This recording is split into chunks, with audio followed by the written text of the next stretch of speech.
यीशु के मीठे और मधुर नाम में आप सबको नमस्कार, सलाम, जय मसीह की, यीशु सहाय।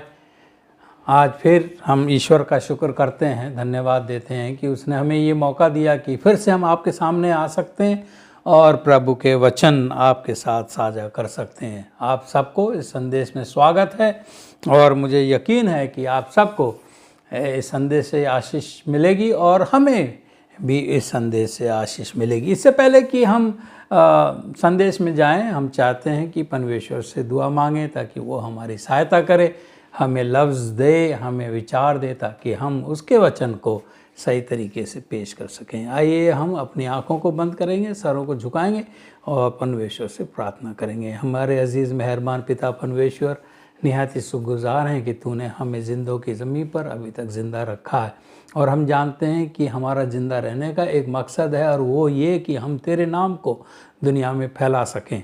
बहुत से लोग जो अभी भी तेरे नाम को नहीं जानते हैं, तेरे बारे में नहीं जानते हैं कि तू इस जगत का उद्धार करता है, उनको हम तेरा ये संदेश पहुंचा सकें। आज जब हम तेरे पवित्र कलाम को अपने लबों पर लाते हैं, होने दे परमेश्वर की तू उसे पवित्र कर और जो कुछ भी आज बोला जाए वो तेरी बढ़ोतरी के लिए हो, हमारे लोगों की बेहतरी के लिए हो। इस संदेश को सुने और अपने जीवन को तेरे लिए सुपुर्द करें ताकि वो तेरे में विश्वास करें और तुझे उद्धारकर्ता माने। सुनने वालों को और सुनाने वालों को दोनों को आशीष दे, क्योंकि ये प्रार्थना हमने प्रभु यीशु के नाम से मांगी है। सुनो, ग्रहण कर, आमीन। पिछले हफ्ते हमने देखा, जैसे कि हमने बताया, कि ये जो संदेश है जिसका शीर्षक था एक जी उठने की आशा करना जब जीवन बिखर रहा हो। एक जी उठने की आशा करना जब जीवन बिखर रहा हो, ये जो संदेश हमने पिछले हफ्ते बताया था आपको कि 3 कड़ियों में पेश किया जाएगा। पिछले हफ्ते हमने पहली कड़ी पेश करी थी, इस हफ्ते हम दूसरी कड़ी पेश करेंगे। इससे पहले कि हम आज की कड़ी में जाएं, चाहते हैं कि थोड़ा आपको याद दिला दें कि पिछले हफ्ते हमने क्या सीखा था, क्या हमने पढ़ा था। पिछले हफ्ते हमने देखा था कि यीशु मसीह का जी उठना हमें उन सभी परिस्थितियों में कैसे मदद कर सकता है जिनसे हम अभी गुजर रहे हैं। ये तो सब जानी पहचानी बात हो गई है कि हर कोई अब परेशानी से गुजर रहा है ये महामारी के कारण। तो हमने जो सीखा था, हम जानना चाहते थे कि किस प्रकार से ये जी उठने की आशा जो प्रभु यीशु में है वो हमें कैसे इन परिस्थितियों में मदद कर सकता है जिससे हम अब गुजर रहे हैं। तो इस श्रृंखला में हम आपको बीमारी से तो बचा नहीं सकते, ये तो हमारे हाथ में नहीं है, ईश्वर के हाथ में है। लेकिन हम आपको इस महामारी के कारण भावनात्मक और आध्यात्मिक बेचैनी जो पैदा हो रही है उससे बचने में मदद कर सकते हैं।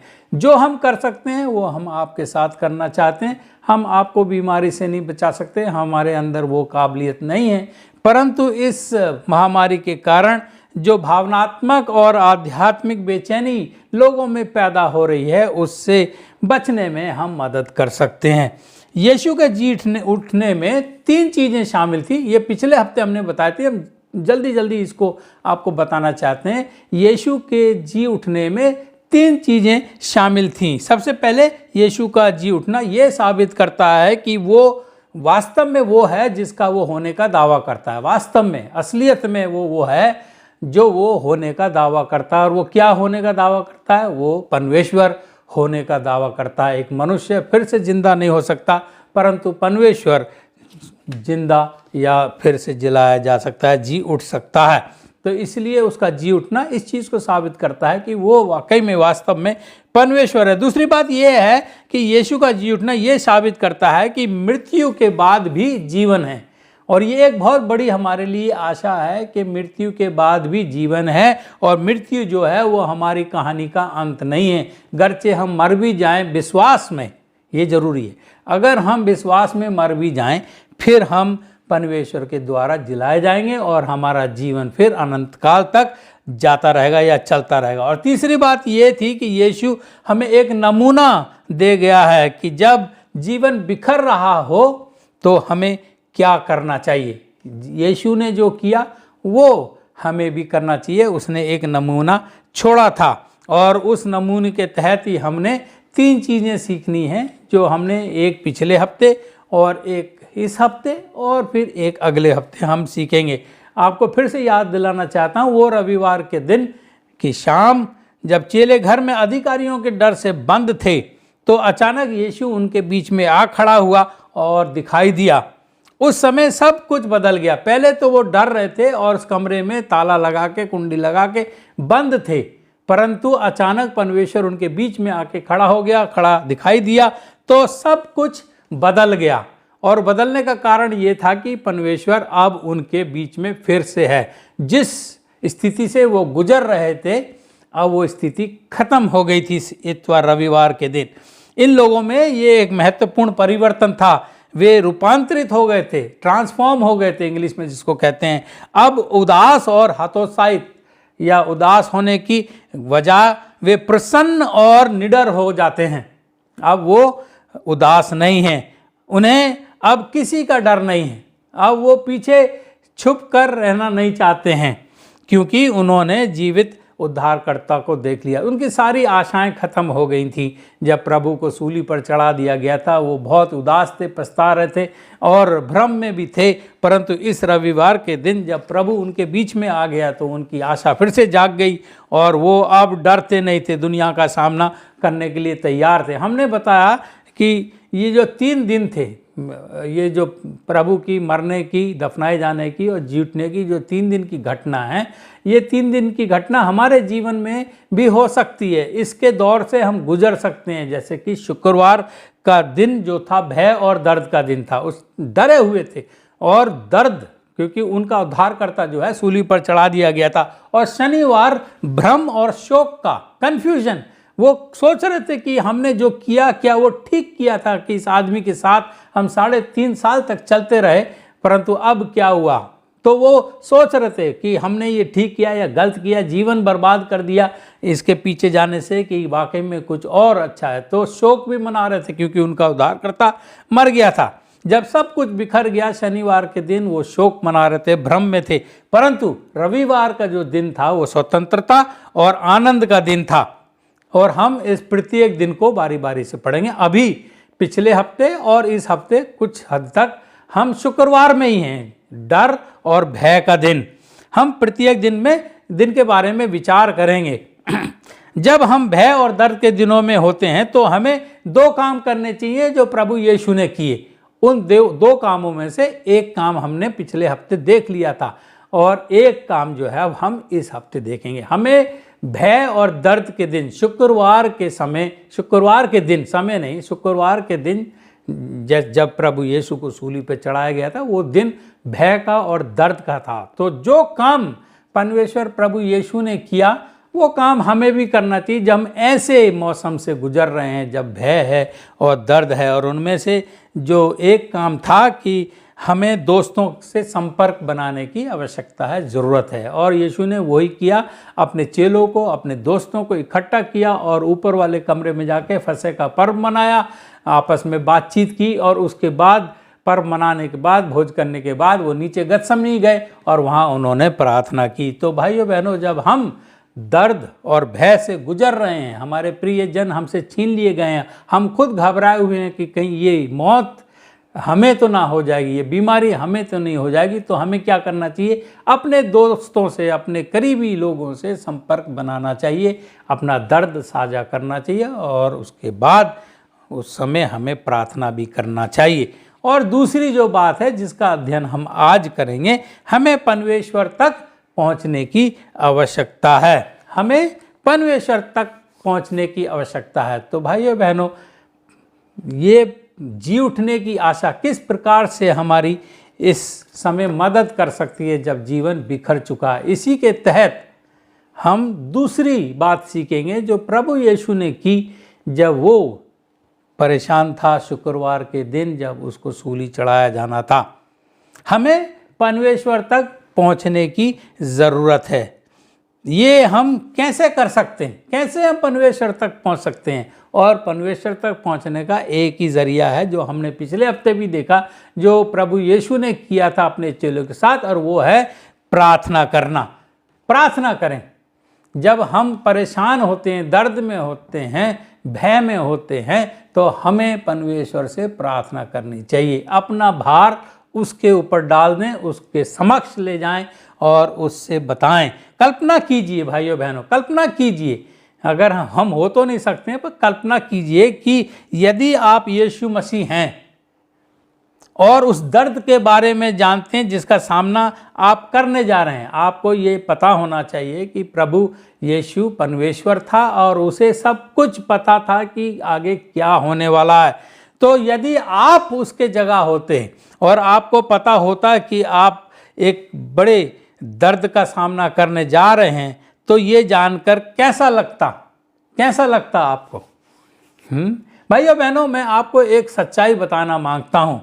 बहुत से लोग अपना भविष्य जानने के लिए कहीं तोतों के पास जाते हैं, कहीं वो रोड सड़क किनारे जो लोग बैठे होते हैं उनके पास जाते हैं। इच्छा रहती है कि हम भविष्य के बारे में जानें कि हमारे भविष्य में क्या होना है। पर भाइयों बहनों अजीज़ों, परमेश्वर ने भविष्य हमसे इसलिए छुपा के रखा है कि हम वर्तमान जीवन को अच्छी तरह से जी सकें।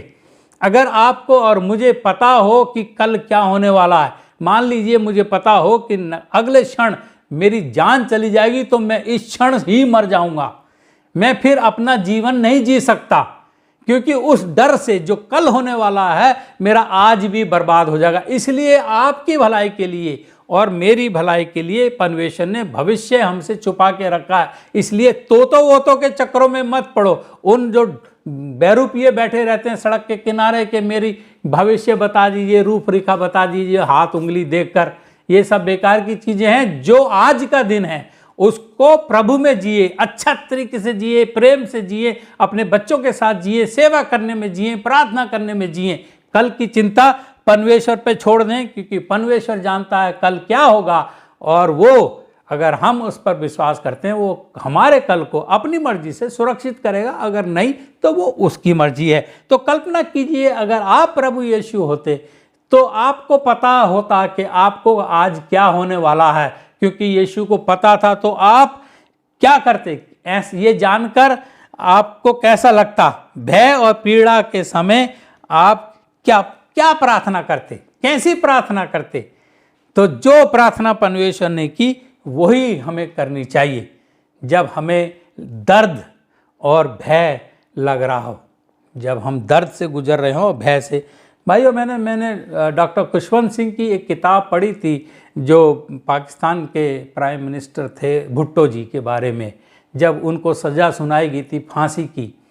और वो मैं किताब ढूंढ रहा था, मुझे मेरे घर में मिल नहीं पाई, शायद मैंने किसी को दे दी या खो गई, मुझे पता नहीं।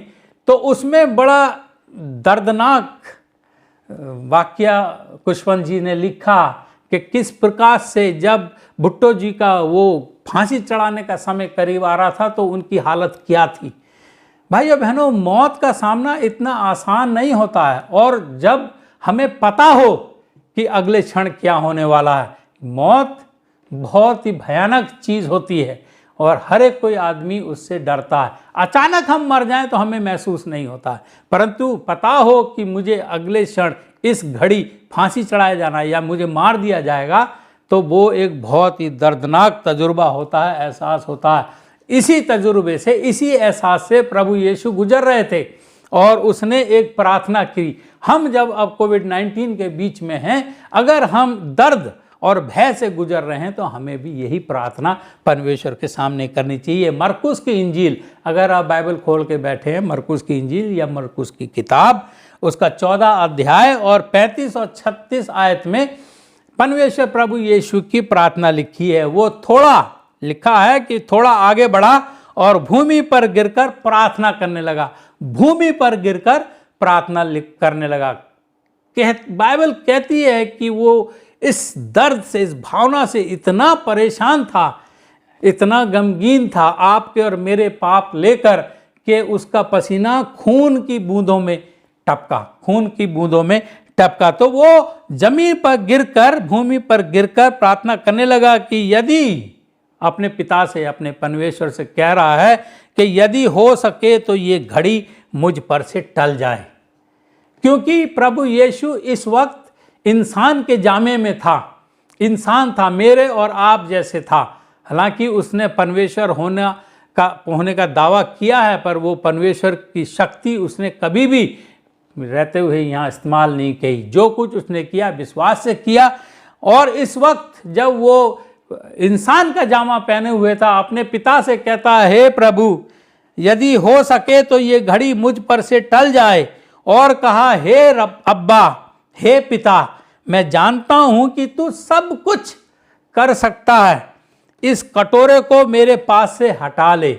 ये जो कटोरा मैं पीने वाला हूँ, ये मुश्किलों का कटोरा, ये मौत का कटोरा जो मैं पीने वाला हूँ, अगर तू सब कुछ कर सकता है, इसे कटोरे को मेरे पास से हटा ले, तो भी जैसा मैं चाहता हूँ वैसा नहीं, तो भी जैसा मैं चाहता हूँ वैसा नहीं, परंतु जो तू चाहता वैसा ही हो। भाइयों बहनों, जो प्रार्थना प्रभु यीशु ने की दर्द और भय के दौरान, वही प्रार्थना, वही सलाह हमें दी जाती है कि वही प्रार्थना हम करें। इस प्रार्थना जैसे उसने की वही हम करें। दो चीज़ें जैसे हमने पिछले हफ्ते बताया, पर प्रभु यीशु ने दो काम किए, और दो में से हम पिछले हफ्ते एक बता दिया और एक हम इस हफ्ते बता रहे हैं।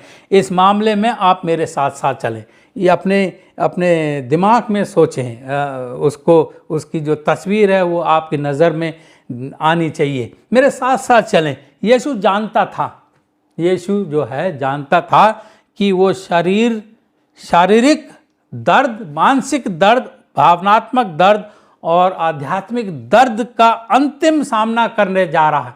वो जानता था कि वो शारीरिक दर्द, मानसिक दर्द, भावनात्मक दर्द, आध्यात्मिक दर्द से गुजरने वाला है, और वो अंतिम बार गुजरने जा रहा है। तो पहली बात, वो जानता था कि शारीरिक रूप से उसे पीटा जाएगा, वो जानता था। और ये जानना ही एक बड़ी परेशानी की चीज़ है, जानना ही एक बड़ी परेशानी की चीज़ है, पर वो जानता था क्योंकि वो परमेश्वर का पुत्र था कि उसे पीटा जाएगा, उसे घायल किया जाएगा, यातनाएं दी जाएंगी, सोने तक, नींद तक नहीं लेने देंगे, और 39 कोड़े मारे जाएंगे, उसके सिर पर कांटों का ताज या मुकुट रखा जाएगा, और क्रूस पर कीलों से ठोक दिया जाएगा। वो जानता था कि वो ये सब सहने वाला है। वो जानता था कि वो शारीरिक पीड़ा को इससे ऊपर, इससे ज़्यादा पीड़ा दी नहीं जा सकती है, कि शारीरिक पीड़ा को वो चरम सीमा तक सहन करने जा रहा है। बहुत ही कष्ट उसने उठाया, और मैं ये बताना नहीं चाहता कि क्यों उसने ये कष्ट उठाया, वो आप जानते हैं। वो हमारे लिए सजा भुगत रहा था जो पाप हमने किए। दूसरी बात, पहली बात तो कि वो जानता था शारीरिक तौर से उसे किस किस चीज़ से गुजरना पड़ेगा, और बहुत ही भयानक चीज़ से वो गुजरा। दूसरी बात, वो जानता था कि मानसिक और भावनात्मक रूप से उसका अपमान होगा, उसे अस्वीकार किया जाएगा, उसे शर्मिंदा किया जाएगा, उसका निरादर होगा, उसके साथ विश्वास किया जाएगा, उस पर थूका जाएगा। भाइयों बहनों, ये बड़ी दर्दनाक बात है, जानते हुए कि उसके ऊपर थूका जाएगा, उसे ताने दिए जाएंगे, तू वाकई में अगर परमेश्वर का पुत्र है, दूसरों को तो तू कब्र से जिलाता था, दूसरों को तो तू चंगा करता था, अपने आप को परमेश्वर का पुत्र कहता है तो सलीब से नीचे आ जा। इस प्रकार के ताने उसे दिए गए थे, और बहुत सी बातें उसके लिए की गई थी, और उसे परीक्षाएं, लोग ताने मार मार के, तू परमेश्वर का पुत्र है, ये हमारा उद्धार करता है, ये है, वो है, इस प्रकार के ताने मार के उसको उकसा रहे थे कि वो परमेश्वर होने की शक्ति को इस्तेमाल करे। भाइयों बहनों, यही एक सबसे बड़ी परीक्षा प्रभु यीशु की थी कि वो इंसान रहते हुए परमेश्वर की शक्ति इस्तेमाल ना करे। उसके पास शक्ति थी, वो कर सकता था, उसने अपने आप को कब्र से जिलाया, उस शक्ति से कब्र से जिलाया, परंतु ये परीक्षा में वो कभी नहीं पड़ा। अगर वो चाहता तो वो अपने हजारों लाखों फरिश्तों को बुला के इन लोगों को खत्म कर सकता था, परंतु वो किसी उद्देश्य से यहाँ आया था ताकि मेरे लिए, आपके लिए, हमारे गुनाहों के खातिर वो जान दे सके, मेरा जो जुर्माना था, मुझे जो दंड मिलना था वो उठा सके। और शुक्र करना चाहिए भाइयों बहनों हम सबको कि उसने लाखों फरिश्तों को वो अपनी हाथ में ठोकी हुई कीलों को निकालने के लिए नहीं बुलाया, नहीं तो हम बर्बाद हो जाते। वो तो जी जाता, परंतु हम बर्बाद हो जाते। इसलिए हमें शुक्र करना चाहिए कि यीशु ने जानते हुए भी उस दर्द से वो गुजरा। तो भाइयों बहनों, आज का जो शीर्षक है कि जब हम दर्द से गुजर रहे हैं तो फिर से जी उठने की आशा हमारी किस प्रकार से मदद कर सकती है। अगर आपका विश्वास है कि हम फिर से जी उठेंगे, प्रभु यीशु में जी उठेंगे, तो हम कभी भी मौत से नहीं डरेंगे, मरने से हम कभी नहीं डरेंगे। तीसरी बात, आध्यात्मिक रूप से वो जानता था कि वो इतिहास में किए गए, आध्यात्मिक की बात कर रहे हैं, कि पूरे इतिहास में अब तक और आगे किए गए हर बुरे से बुरे अपराध और हर पाप का अपराध बोध को अपने ऊपर सहन करने जा रहा है। वो हमारे गुनाह और गुनाह का अपराध बोध, गिल्ट जिसको इंग्लिश में कहते हैं, वो अपने सिर पर उठाने जा रहा है।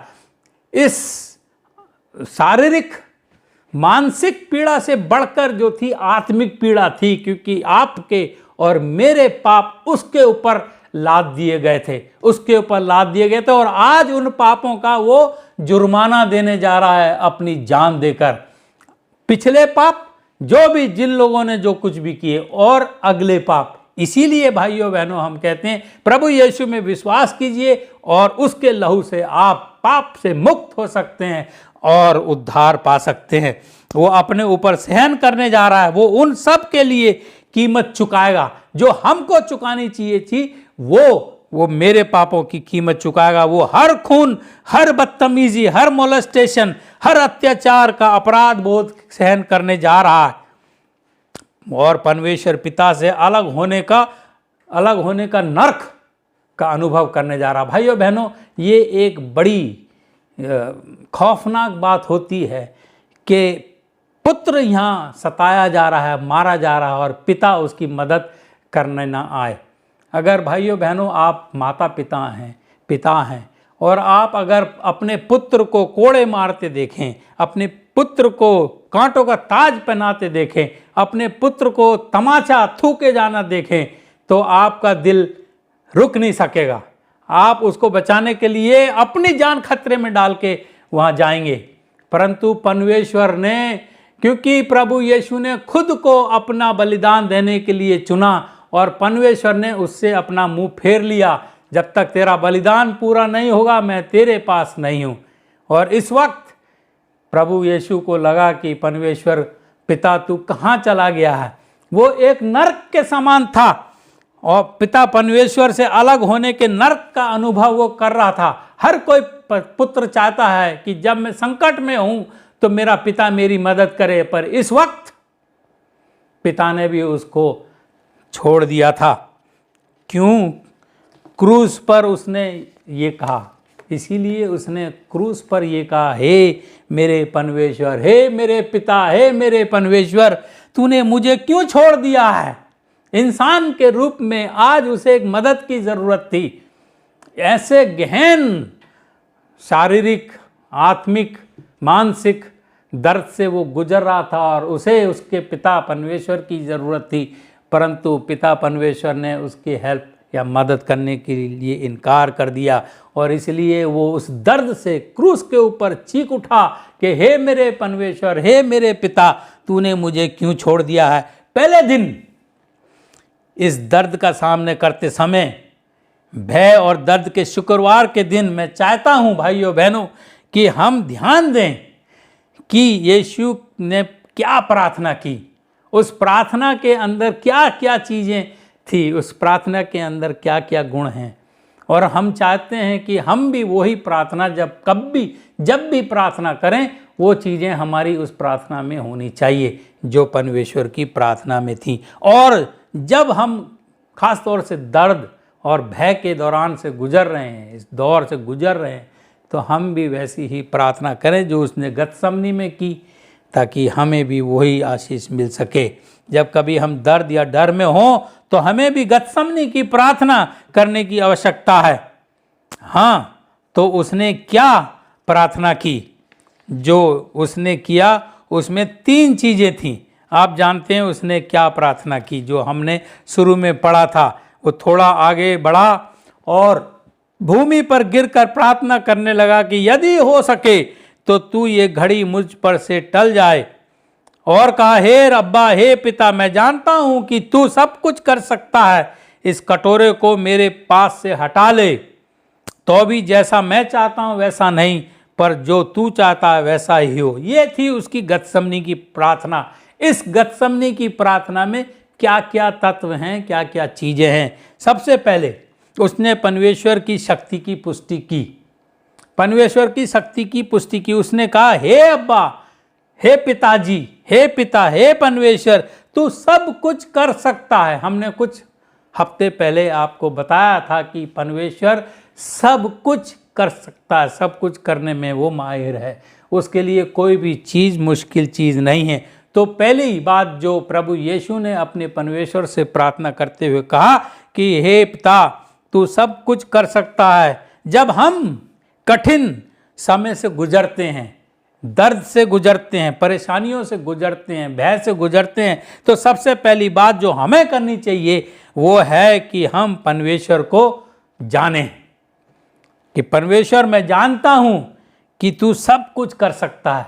उसे पहचाने कि वो कितना शक्तिशाली है, कितना शक्तिशाली है, कितना महान है। ये मत सोचें कि नहीं, ये काम तो मुझे ही करना पड़ेगा, वो नहीं कर सकता है। ना ना ना ना, ऐसी बात नहीं है। परमेश्वर हमारे हर संकट में हमारी मदद कर सकता है, चाहे वो संकट छोटा हो या बड़ा हो। तो भाइयों बहनों, जब हम दर्द से, भय से, डर से, परेशानियों से गुजर रहे हैं, तो सबसे पहले तो हमने ये एहसास करना है कि मेरा परमेश्वर सब कुछ कर सकता है। परमेश्वर, मैं जानता हूं कि तू सब कुछ कर सकता है, मुझे पता है कि तू इस समस्या को हल कर सकता है, और तेरी इच्छा हो तो तू उसे कर, हल कर सकता है। मुझे पता है कि तू उसे हटा सकता है। आज हमारी प्रार्थना लगातार यही है कि हे पिता परमेश्वर, अगर तेरी इच्छा हो तो ये कोरोना वायरस को इस दुनिया से हटा दे, इस दुनिया से हटा दे, क्योंकि बहुत से लोग इससे पीड़ित हैं, बहुत से लोग इसके कारण मर चुके हैं, और कोई नहीं चाहता कि ये कोरोना वायरस, ये महामारी हमारे चारों तरफ रहे। हम डर में जी रहे हैं, हम भय में जी रहे हैं, दर्द में जी रहे हैं, और हमारी प्रार्थना यही है, हे पिता, तू सब कुछ कर सकता है, तेरी इच्छा हो तो इसको हटा दे। परंतु हमें यह भी विश्वास करना चाहिए कि जो कुछ होता है वो किसी मकसद से, किसी उद्देश्य से होता है। अगर ये कोरोना वायरस हमारे आसपास है तो इसका भी कोई उद्देश्य है, और जब तक वो उद्देश्य पूरा नहीं होगा तब तक ये कोरोना वायरस हमारे बीच से नहीं जाएगा। और एक उद्देश्य ये है कि परमेश्वर का वचन पूरे दुनिया में फैलाया जाए, क्योंकि उसने कहा तभी अंत होगा। इसलिए भाइयों बहनों, अगर हम प्रार्थना करें तो पहले तो हम यही कहें कि हे परमेश्वर, तू इसको हटा दे, इसको तू हटाने में काबिल है, तू कर सकता है। दूसरी बात, हम अपनी इच्छा व्यक्त करें, हम कहें हमें ये दर्द नहीं चाहिए। हमें कोई शर्म करने की जरूरत नहीं है, वो हमारा पिता है, वो हमारा परमेश्वर है, हम उसकी संतान हैं। उससे खुल के बात करें, हे पिता, मैं ये दर्द सहना नहीं चाहता, मैं कोरोना वायरस से मरना नहीं चाहता। यीशु ने भी यही कहा, ऐसा करना हमारे लिए ठीक होगा। उसने कहा, पिता, यदि हो संभव हो तो मैं इसमें होकर नहीं जाना चाहता, मैं ये दर्द सहना नहीं चाहता। ये कहना हमारे लिए ठीक रहेगा, हम कह सकते हैं। अब तीसरी बात उस प्रार्थना में क्या होनी चाहिए, और तीसरी बात यह है कि हम अपना विश्वास व्यक्त करें, परमेश्वर पे हम विश्वास व्यक्त करें। भाइयों बहनों, कोई भी प्रार्थना अगर विश्वास ना हो तो उसका जवाब नहीं मिलता। हम परमेश्वर के पास विश्वास के साथ आएं, विश्वास व्यक्त करें परमेश्वर में। और उसने भी यही कहा, वो कहता है, तो भी जैसा मैं चाहता हूँ वैसा नहीं, परंतु जैसा तू चाहता है वैसा हो।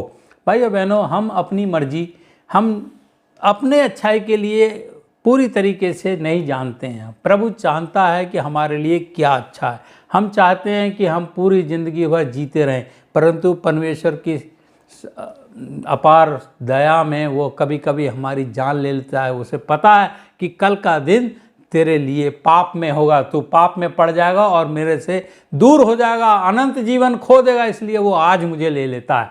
इसलिए भाइयों बहनों, विश्वास के साथ उसके पास जाए और कहे, मैं तेरे से ये चाहता हूँ, परंतु जैसा तू चाहता वैसा हो, ना कि जैसा मैं चाहता हूँ। तो ये गतसमनी की प्रार्थना है। भय और पीड़ा के दिन हमें भी यही प्रार्थना करनी चाहिए। इब्रानियों की किताब हम जल्दी जल्दी खोलेंगे क्योंकि हम इस संदेश को ज़्यादा लंबा नहीं खींचना चाहते। इब्रानियों की किताब उसका 2 अध्याय और 18 आयत क्या कहती है? कहती है, क्योंकि जब उसने परीक्षा की दशा में दुख उठाया, उसने, प्रभु यीशु ने, जब उसने परीक्षा की दशा में दुख उठाया तो वो उनकी भी सहायता कर सकता है जिनकी परीक्षा होती है। तो जब हम परेशानी में, उसने दुख उठाया, परमेश्वर है वो, और वो इस दर्द से गुजरा है। जो अनुभव हम करते हैं उसने अनुभव किया है और वो हमारी हालत को अच्छी तरह समझता है। तो इब्रानियों कहते हैं कि जब उसने परीक्षा की दशा में दुख उठाया तो वो उनकी भी सहायता कर सकता है जो परीक्षा में होते हैं, जिनकी परीक्षा होती है। वो जानता है, ये तौर तरीका जानता है, वो उस शक्ति को जानता है जिसकी हमें आवश्यकता है। वो उस शक्ति को जानता है जिसकी हमें ज़रूरत है, आवश्यकता है। यीशु के प्रार्थना करने के बाद, यीशु ने जब प्रार्थना ख़त्म कर लिया, आप जानते हैं लिखा हुआ है कि 3 बार वो प्रार्थना करने गया। पहली बार करके आया तो उसके चेले सो गए थे। उनको भी कहा तुम मेरे साथ, उनके दोस्तों को कहा, अपने दोस्तों को, मेरे साथ प्रार्थना करो। परंतु जब उसने आगे देखा वो सोए पड़े हैं। दूसरी बार प्रार्थना गया, फिर लौट के आया, फिर भी सोए पड़े हैं। जब हमारे अजीज़ हमारे साथ होते हैं उनको भी हमारे साथ दुआ करनी चाहिए। परंतु अफसोस की बात है कि प्रभु यीशु के चेले प्रार्थना के समय जब उसे बहुत ज़रूरत थी, जब उसे उनकी बहुत ज़रूरत थी, वो सो गए। तीसरी बार जब वो लौट के आया, उसने कहा तुम अब सोते रहो। तो प्रार्थना करने के बाद सैनिक पहुँचे और उन्होंने उसे गिरफ्तार कर लिया। घंटों की झूठी जांच, बेमतलब की जांच और यातना के बाद उन्होंने उसे सूली पर चढ़ा दिया। चेलों ने क्या किया? चेलों ने क्या किया? वे भाग गए। चेले जो है डर के मारे भागे। ऐसी दोस्त आप पसंद नहीं करेंगे। जब मुझे परेशानी आ रही है तो आप भाग के खड़े हो जाओ। वो कायर थे, डरपोक थे, डरते थे। परंतु जैसे हमने शुरू में बताया, वो बदल गए, उनमें परिवर्तन आ गया। फिर वो किसी से नहीं डरते थे क्योंकि उन्होंने अपने उद्धारकर्ता को फिर से जीवित देख लिया। वे घटना स्थल से भाग गए। यीशु को क्रूस पर चढ़ाए जाने के दिन उनमें से हर एक ने अपना विश्वास खो दिया। जो भी वो 3.5 साल में सीखे थे, जाने थे, वो सब गायब हो गया क्योंकि उन्हें अपनी चिंता थी। उनको लगता था कि कहीं हम भी ना मार दिए जाएं। मत्ती की इंजील उसका 26 अध्याय और 56 आयत कहती है, तब सब चेले उसे छोड़कर भाग गए। परंतु एक बात हम आपको बताना चाहते हैं, आप जानते हैं, आपको जानना चाहिए कि जिस दिन यीशु को सूली पर चढ़ाया गया था उस दिन सभी चेले उसे छोड़ के भागे थे। परंतु केवल एक चेला यूहन्ना वास्तव में यीशु की माँ के साथ सूली के पास खड़ा था। केवल यूहन्ना, जो सबसे लगभग छोटा था, वो परमेश्वर से प्रेम भी ज़्यादा अधिक करता था, वो यीशु की माँ मरियम के साथ क्रूस के पास था। यीशु के मरने के बाद उसे क्रूस से नीचे ले जाया गया, दफनाया गया। ये हमें अगले दिन, जैसे हमने आपको बताया, शुक्रवार के दिन ये सब कुछ हुआ और सारे चेले भाग गए। केवल यूहन्ना उसकी माँ मरियम के साथ वहाँ रहा। जब वो मर गया, शुक्रवार की शाम को उसको सूली से उतारा गया और दफना दिया गया। भाइयों, दफनाने के बाद फिर शुरू होता शनिवार का दिन। तो हम अब शनिवार के दिन में चलते हैं। ये दिन जो शनिवार का अगला दिन था, शुक्रवार को सूली चढ़ाया गया, अगला दिन जब वो अंदर दरवाजे में बंद थे शनिवार को, ये दिन भ्रम और शोक का दिन था। भ्रम, कन्फ्यूजन, जैसे हमने पिछले सप्ताह आपको बताया था। और आप अगर हम उनके जगह होते तो हम भी यही कहते, अरे भैया क्या बेकार हमने इसके पीछे अपने समय गंवाया हैं। ज़्यादातर चेलों ने जो कुछ व्यवसाय करते थे, कुछ मछुआरे थे, अपना व्यवसाय छोड़कर उसके पीछे हो लिए थे। कुछ तो वो कर इकट्ठा करते थे, उसके पीछे हो लिए थे। कोई कुछ और था, कोई कुछ और था। अब वो कंफ्यूज थे कि जिसको हमने अपना उद्धारकर्ता समझा और अपना सब कुछ छोड़ के हम उसके पीछे हो लिए, ये जानकर कि भैया कुछ और अधिक अच्छी चीज़ मिलेगी। अब वो खुद सूली पर चढ़ गया और कब्र में लेटा है। ये भ्रम का और शोक का दिन था। हमारे भी इस तरह के दिन हो सकते हैं जब हम विश्वास में डगमगा जाते हैं। जिस विश्वास से हम परमेश्वर के पीछे चलते हैं और हमने कल बपतिस्मा लिया और आज एक बड़ी भारी बीमारी हमारे ऊपर आ गई, तो हम शक करने लगते हैं। हम शक करने लगते हैं कि यही होना था, तो फिर बेकार में हमने प्रभु को अपनाया और कभी कभी हम उसमें पड़ जाते हैं, शक में पड़ जाते हैं, भ्रम में पड़ जाते हैं। हमारे जीवन में भ्रम और शोक से भरे दिन होंगे, अब तो खास तौर से होंगे कि हम तो तेरी पूजा उपासना करते हैं, तेरे लोग हैं, तो हम क्यों बीमार हो रहे हैं। ये कभी कभी हमें शक होने लगता है और भ्रम होने लगता है। इस कोविड-19 के समय वायरस के कारण सभी प्रकार के आर्थिक नुकसान हो रहे हैं, जीवन की हानि हो रही है, बहुत से लोग मर जा रहे हैं और हमारे जो राइट्स हैं, विशेष अधिकार हैं, प्रिविलेजेस हैं, उनकी हानि हो रही है। मैं जाना चाहता हूं पर जा नहीं सकता हूं, ये करना चाहता हूं नहीं कर सकता हूं, घर से बाहर निकलूं, मैं आज़ादी चाहता हूं पर मुझे ये करना है वो करना है, तो मेरे विशेष अधिकार की हानि हो रही है, स्वतंत्रता की हानि हो रही है। मैं फ्री नहीं हूँ, आज़ाद नहीं हूँ, अपना जो काम मैं पहले करता था वैसा काम करने के लिए आज़ाद नहीं हूँ। बहुत से दुख हैं और ये दुख जो हैं बढ़ते ही जा रहे हैं, कम होते नज़र नहीं आ रहे हैं। हर खबर को सुनो, ये उम्मीद से सुनते हैं कि कुछ चीज़ कम हो, बेहतर हो, पर बेहतर होने के बजाय और बदतर होती जा रही हैं। बड़ी परेशानी की दिन है। इस महामारी के परिणाम स्वरूप, इसकी वजह से दुनिया भर में दुख की एक तूफानी लहर आ गई है, एक सुनामी जैसी इस दुनिया में आ गई है। कम होने का नाम ही ले रही, ऐसा जैसे कि दुखों की बाढ़ आ गई हो, खतरे की बाढ़ आ गई हो, एक तूफानी लहर, एक सुनामी आ गई है। उन सभी भावनाओं की कल्पना कीजिए जो चेलों को तब महसूस हो रही थी जब शनिवार को वे अचानक अपने उद्धारकर्ता, अपने मसीहा को सलीब पर चढ़ा हुआ देखकर और उसको बाद में उसको दफना दिया गया, जिसे वे परमेश्वर का पुत्र मानते थे, परमेश्वर मानते थे। आज वो मर गया, कब्र में लेटा हुआ है, एक कब्र में लेटा हुआ है। उन्हें गहरा दुख हुआ और इसीलिए वो भ्रम में थे कि जो वो निर्णय उन्होंने 3.5 साल पहले लिया था उसके पीछे जाने का, वो वाकई में सही था कि गलत था। उन्हें बहुत नुकसान हुआ, 3.5 साल बर्बाद हो गए। उनका निश्चित रूप से मोह भंग हो गया था। जिसे हम परमेश्वर मानते थे वो तो आम इंसान निकला। वो भूल गए कि एक दिन पहले ही उस ऊपर वाले कमरे में परमेश्वर ने बताया था कि ऐसा होने वाला है, फिर भी वो उनके दिमाग में बैठा नहीं, क्योंकि वो सोच ही नहीं सकते थे कि एक ऐसा चीज़ हो सकता है जिसको वो परमेश्वर मांगते थे, परमेश्वर का पुत्र मानते थे। उनका मोह भंग हो गया।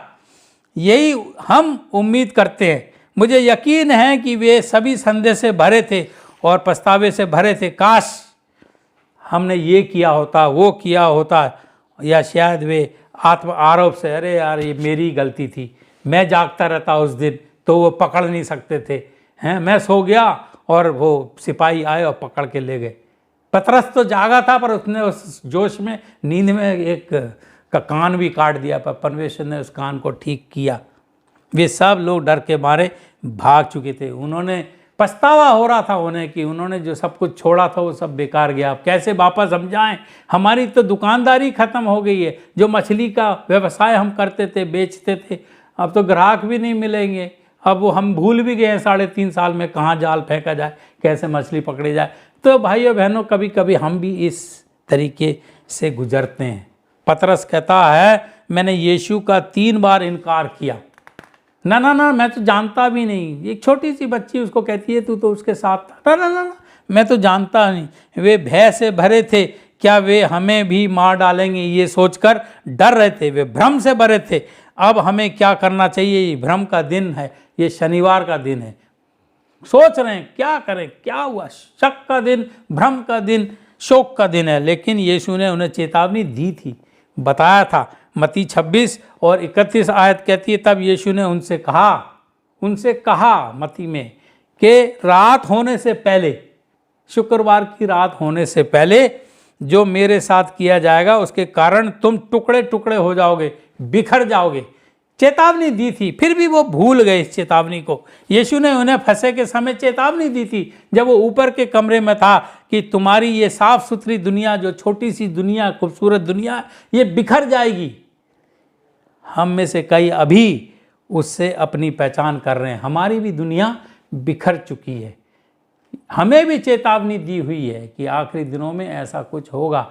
हम अभी मॉर्निंग वॉच पढ़ते हैं, रोज़ यही मिसिस एलन जी वाइट के ज़रिए से बताया जाता है कि अंत दिनों में क्या क्या होगा। फिर भी हम आसानी से अपना जीवन जीते रहते हैं, और जब वो होगा तो हम फिर परेशान हो जाएंगे, डरेंगे, भय में हो जाएंगे।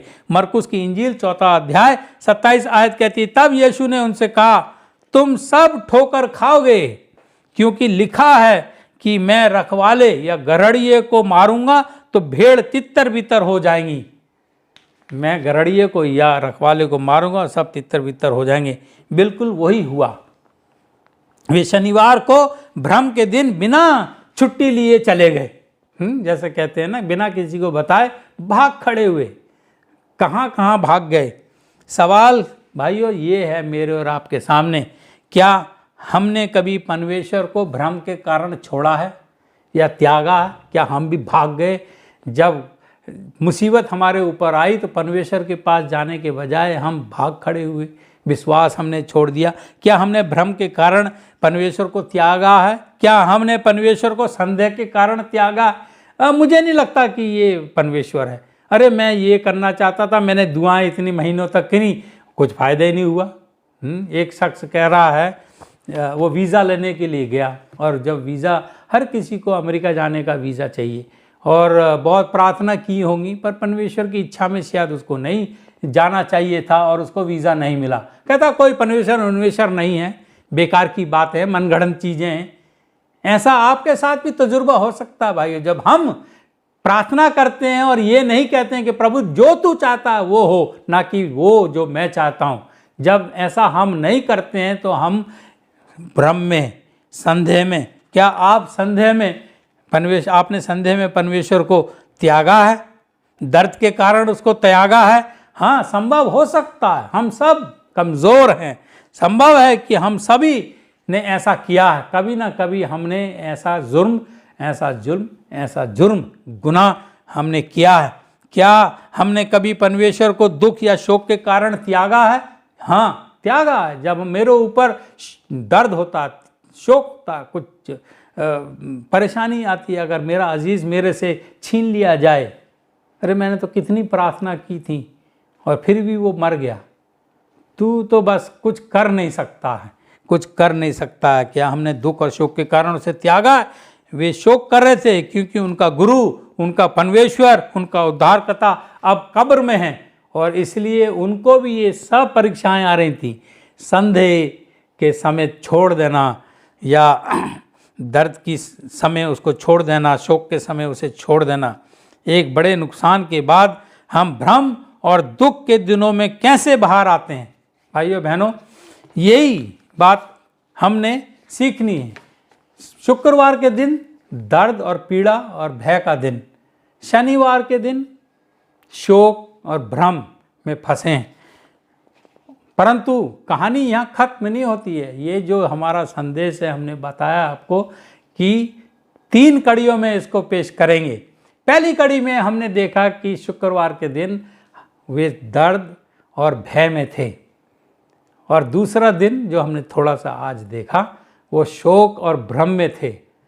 परंतु जो हमारा शीर्षक है वो है कि मसीह का जी उठना या जी उठने की आशा, या हमारे जी उठने की आशा हमें कैसे मदद कर सकती है जब हमारा जीवन बिखर रहा हो। तो अगले हफ्ते भाइयों बहनों हम यही देखेंगे कि एक बड़े नुकसान के बाद, शुक्रवार के नुकसान के बाद, शनिवार के शोक के बाद, भ्रम के बाद के दिनों से हम कैसे बाहर आएं, ताकि हम आनंद और आज़ादी के दिनों में पहुंच सकें। तो हमारे साथ बने रहिए। अगले हफ्ते हम एक अच्छे दिन की बात करेंगे, जी उठने की आशा किस प्रकार से हमें मदद कर सकती है, एक पुनरुत्थान या जी उठने की आशा करना जब जीवन बिखर रहा हो। ये 2 दिनों में इनका जीवन बिखर गया था। ये जैसे हमने आपको बताया, ये 2 दिनों का तजुर्बा या इसका एहसास हमें भी हो सकता है, अनुभव हमें भी हो सकता है। हम भी अपने जीवन काल में ये जो पल हैं भ्रम के, दुख के, शोक के, इनमें से गुजर सकते हैं। परंतु आखिर में बात यही है जो हम अगले हफ्ते बताएंगे कि इन शोक, इन दर्द, ये पीड़ा, ये भ्रम के दिनों से गुजर के हम स्वतंत्रता और आनंद के दिनों में कैसे पहुँचे। इसलिए हमारे साथ बने रहिए और हम अगले हफ्ते फिर से आपको एक बहुत ही बढ़िया आशा के साथ एक संदेश लेके आएंगे, ताकि हमारा जो ये शीर्षक कहता है कि जी उठने की आशा करना जब जीवन बिखर रहा हो। जब हमारा जीवन अभी इस महामारी के कारण बिखर रहा हो, तो हम वो आशा के साथ कैसे जी सकते हैं, किस प्रकार से वो हमारी मदद कर सकता है। तो इस चीज़ को हम अगले हफ्ते बताएंगे और मुझे उम्मीद है आप ज़रूर इस संदेश को सुनेंगे, क्योंकि ये संदेश हमें आत्मिक जीवन में बढ़ोतरी देते हैं, हमें बढ़ाते हैं, मैच्योर करते हैं, परमेश्वर के निकट लाते हैं। मुझे यकीन है कि आप इस संदेश को सुनने के लिए फिर अगले हफ्ते हमारे साथ जुड़ेंगे। और जब तक हम फिर से आपसे नहीं मिलते हैं, मुलाकात नहीं करते हैं, हम परमेश्वर से प्रार्थना करेंगे कि आप सुरक्षित रहें, हम भी सुरक्षित रहें, और आप हमारे लिए दुआ करते रहें और हम आपके लिए दुआ करते रहेंगे। और इस वक्त हम परमेश्वर का धन्यवाद करेंगे कि उसने अपना वचन हमारे तक पहुंचाया, ताकि हम भी हिम्मत से ये जीवन जी सकें, उसके साथ विश्वास से हम बंधे रहें। आइए हम उसका शुक्र करते हैं एक छोटी सी प्रार्थना करके। हमारे अजीज़ पिता परमेश्वर, तू जो स्वर्ग में है, तेरा नाम पवित्र माना जाए, और जैसी इच्छा तेरी स्वर्ग में पूरी होती है पिता, हम चाहते हैं कि वही इच्छा तेरी हमारे जीवन में और इस धरती पे पूरी हो। आज हम बड़े तेरे धन्यवादी हैं कि तूने हमें अपना संदेश दिया और उस संदेश के ज़रिए से हमें ढांढस बनाया, ताकि हम जब ये दुख दर्द की घड़ियों से गुजरें, शोक की घड़ियों से गुजरें, भ्रम की घड़ियों से गुजरें, तो हम तेरे में बने रहें, क्योंकि तूने वादा किया कि इन घड़ियों के बाद एक आनंद की घड़ी भी आएगी।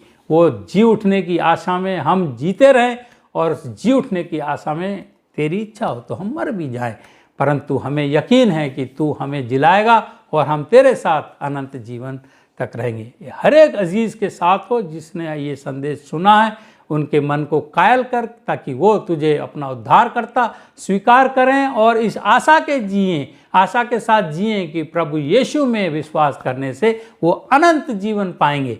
पिता, हम तेरे पर विश्वास करते हैं, इस विश्वास में तू हमें कायम रख। उस दिन के लिए तैयार कर जबकि तू स्वर्ग के बादलों में हमें सबको लेने के लिए आएगा।